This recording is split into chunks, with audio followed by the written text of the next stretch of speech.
called it. I'm back. Rhodes Rants on Star Wars. If you like these videos, please like and subscribe. Join the Rhodes Squadron. Thank you to all my new subscribers. Welcome aboard. Today, let's discuss the Last Jedi Blu Ray sales. The media is trying to spin the Last Jedi as this massive Blu Ray and DVD sales success for the year.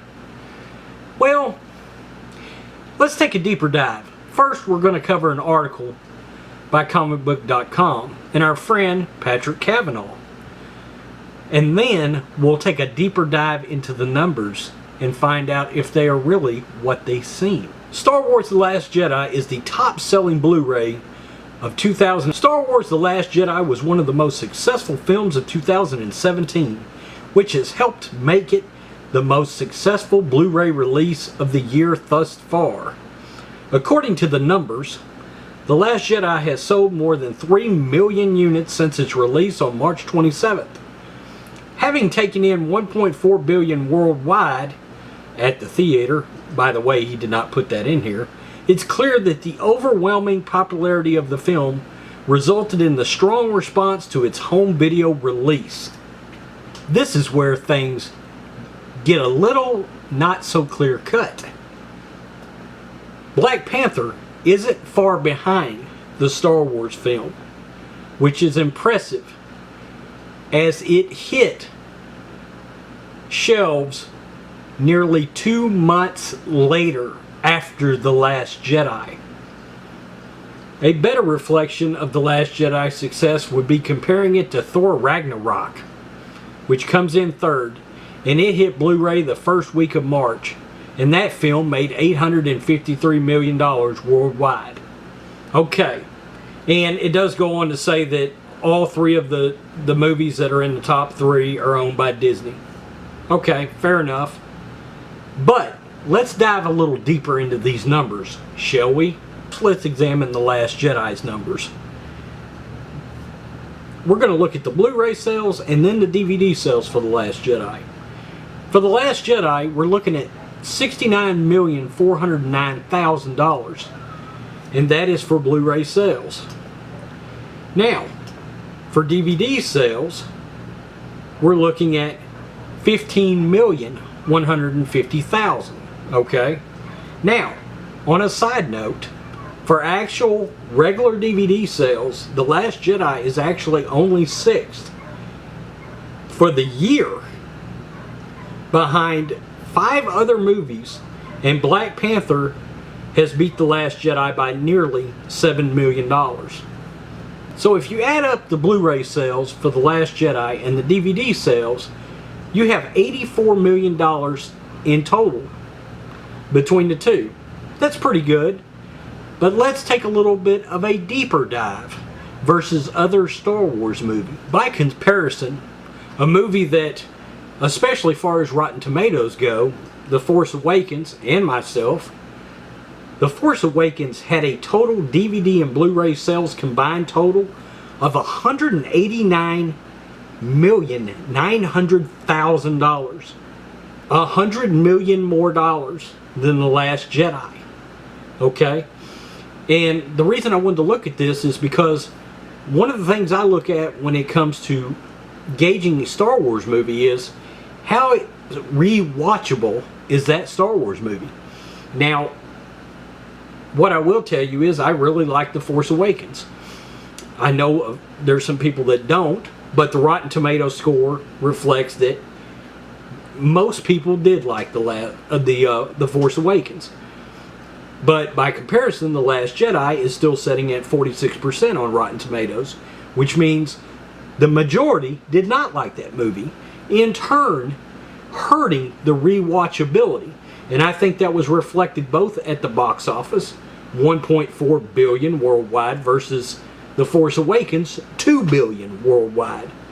Basically, it actually works out to almost $700 million difference. But I'm going to tell you where the real failure comes in here. If you combine Black Panther the Blu-ray sales and the DVD sales against The Last Jedi, the Black Panther is almost neck and neck with The Last Jedi in actual sales. Something that should never happen when it comes to taking on a Star Wars movie. Ever. If any movie I could give a possible pass to, it would be Avengers Infinity War. And it was because that was something of a Star Wars-like epic scale. But we are still talking about Star Wars. Nothing in a year that Star Wars comes out should come close to Star Wars. But let's look at this even further. Now here's the one that will really knock you for a loop. The Last Jedi is a Star Wars saga film, meaning it centers around the Skywalker saga, okay? When you compare The Last Jedi to Rogue One, a Star Wars story, do you realize The Last Jedi has only made roughly $300,000 more on home video than Rogue One, a Star Wars story? $83,744,000 for Rogue One, while The Last Jedi has basically made $84 million. This is absolutely where the media is spinning this huge win for The Last Jedi, when in all actuality, it's a failure for Lucasfilm. There is no way that from the standpoint of a studio, they should consider a Star Wars spin-off movie to equal that of a Skywalker saga movie. Never. Again, rewatchability.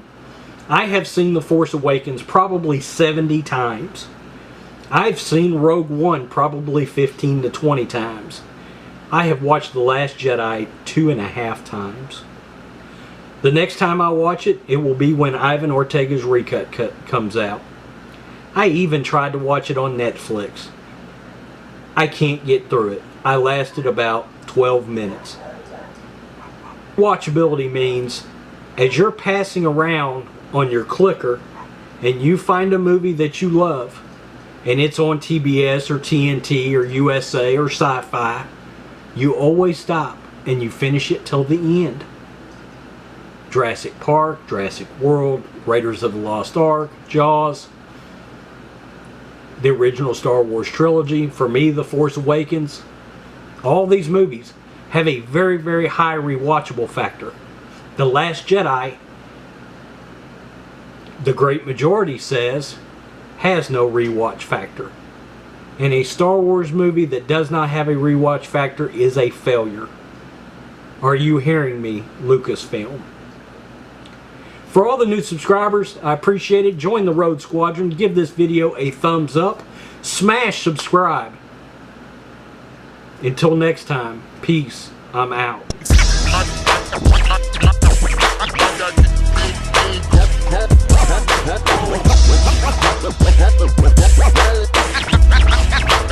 King Kong.